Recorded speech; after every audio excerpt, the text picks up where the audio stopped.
are so few people there because they've been there so long or have been involved in politics for so long that they don't understand the issues from a real-world, boots-on-the-ground, street-level condition. I own a small business. I know how hard it is to make a payroll, provide benefits, balance a budget. During this tough economic time, we've had to dip into our reserves to stay open, and I've gone without a paycheck so that my employees can get their paychecks. When we talk about health care, there's only 16 physicians in both houses of Congress on both sides of the aisle. We need more experienced healthcare professionals there to help drive the debate and craft a policy that makes sense, that will actually provide increased access to affordable health care for more Americans. Lastly, on the issue of national defense and foreign policy, having continued to serve in the Army Reserves with 3 tours of active duty, including service in Iraq, having had the honor to command, having been to the Army War College, I think I have a better perspective on what it takes to serve our men and women in uniform, their families, and our veterans who have sacrificed so much. So it's because of the real-world experience that I can bring to the table on the tough issues that we're facing now in a contemporary environment that I believe I'm a better candidate to represent the constituents of Congressional District 3. Okay, we're going to talk about some of the macro issues, like the stimulus and health care. Let me start with this, Senator.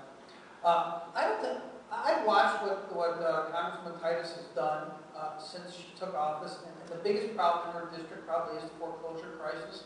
And I think you could look around the country, and I'm saying this objectively. She has done all these workshops, she's been accessible to people, she's tried to fix these problems that really were not her doing. I think you probably agree. If you don't, you can tell me this. What more could she possibly have done on that issue than she's done? Well, John, the fact remains that still 1 out of 72 homes in Southern Nevada is in foreclosure. The issue that drives the foreclosure crisis, one of the major issues driving the foreclosure crisis, is the lack of jobs in the economy. If more people were working, more people would be able to afford their mortgage. And so the issue that seems to be lost on this administration and this Congress is trying to put band-aid solutions on symptoms as opposed to treating disease. We can talk about health insurance, we can talk about foreclosures, but the problem is jobs in the economy. We must do more to get people back to work so that they will be able to stay in their homes, put a meal on their table, and pay their mortgage. So you don't buy the argument that Congressman presented, and a lot of economists have their facts to back it up, that the economy was losing a lot more jobs right when they came into office in January 2009 than it was subsequently. Well, you have a whole set of other economists that say the situation could have been better had the stimulus not been passed. The fact is, if you look at the Bureau of Labor Statistics Household Survey, which is a much better indicator of unemployment, 4.2 million jobs were lost since this administration came into power. Do I get to interrupt? Go ahead. Well, the fact is, more jobs have been created under this administration than were created under the entire 8 years of the Bush administration. So let's get our facts on the table. It is about jobs, and we need to create jobs, and there are a lot of ways to do that, many of which I have supported. One way to do it is to stimulate the economy through tax breaks for small businesses. Tax breaks that allow them to hire veterans who come home from the Middle East. Tax breaks that allow them to hire someone who has been unemployed and keep them on their rolls. Tax breaks like letting them not have any capital gains tax for investments that they make in their small business. I supported all of that. But you also have to invest. I believe it is my job to create jobs, especially in this climate. My opponent has said he doesn't think it's his job to create jobs. How else do you create? You invest in things. You grow this economy. Every time you drive down the street and see half of it blocked off with red cones, that is stimulus money that is going through the RTC and the state NDOT to fix those roads. That's private sector jobs. That's Las Vegas paving folks who are at work. I stood outside the airport and shook hands of the 1,800 workers who were saved there. Those are working hands, private sector contract jobs. 2,000 teachers, even the Republican governor's stimulus czar said those jobs had been saved. 2,000 teachers set to get pink slips. What would that do to our education system if you didn't have the stimulus? Okay. This is the direction that we need to move to create jobs, John. Hang on. I'm going to let you respond, and including to whether it's your job to create jobs. But I have to ask the Congressman, before she starts filibustering again, that's when you get that's the other house students there. Now listen, the problem with the stimulus, a lot of economists, in fact, I think there's a consensus in economists that without the stimulus, we would have had a depression. However, there's also, I think, a consensus that if we hadn't let you people in Congress get a hold of it, lard it up with all the crazy stuff that you did. I never thought in my life I'd quote Danny Tarkanian, but turtle tunnels? I mean, come on. This is the stuff, that the kind of crap that you guys put in there that gives people pause. Look, John, would you go? Hey, no. I know I'm good, but stop.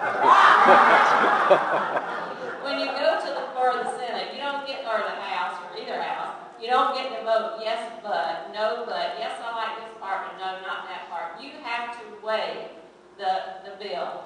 Are there more advantages to the state of Nevada than there are disadvantages? Do you like turtle tunnels? No, but I sure do like that tax break, the largest tax break in history for families, individuals, and businesses. 98% of people in Nevada got that tax break this year, averaging $850. That, to me, is a lot more important than worrying about something that the Senate stuck in on turtle tunnels. Okay, go ahead. John, if it's the Congresswoman's job to create jobs, then I would say that the jobs have been failures. We're at 14.8% unemployment, an escalating rate over the last 2 years. In addition, we talk about all the construction jobs, but yet applied analysis, Jeremy Aguero, who's looked at the numbers, has said there's been less than 200 construction jobs brought to the state of Nevada by the stimulus bill. In addition, recovery.gov, the administration's own website that tracks the number of jobs created, CD3 says 375.8 jobs have been created in Southern Nevada in CD3 since the stimulus was passed until the final reporting quarter, which was June 30.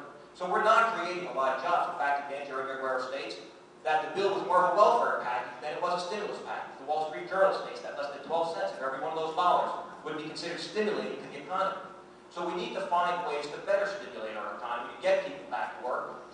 The Congressman makes reference to the Hire Act, which he voted for, which was supposed to encourage small businesses to hire people. But the small businesses that I spoke to, like the Hudsons, who own the Ace Hardware store up in Willamette Valley, said, hiring somebody for a year and getting a $1,000 tax credit at the end isn't going to make a difference to me. If nobody's coming in to buy my goods, I have nothing for that employee to do. Are you saying you disagree with the economists who say that stimulus saved the economy in this country? John, there is just as many economists that say that the stimulus could have extended the recession that rate. Just as there's both sides of the story about the Great Depression, whether or not FDR's programs pulled us out or extended it.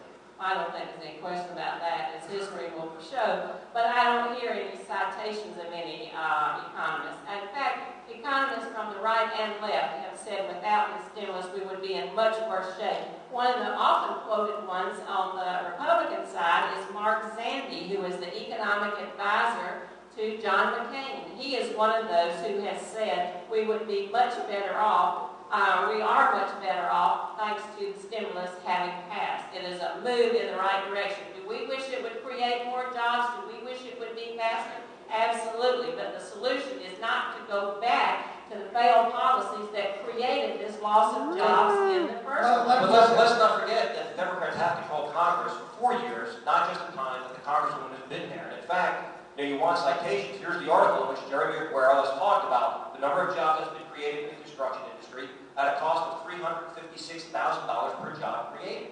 So the facts are here. The issue is the stimulus has failed to have an impact on Southern Nevada in sustainable job growth. Sure, they repaved Green Valley Parkway between Horizon Ridge and the 215, a road that was just paved 5 years ago. I live right here.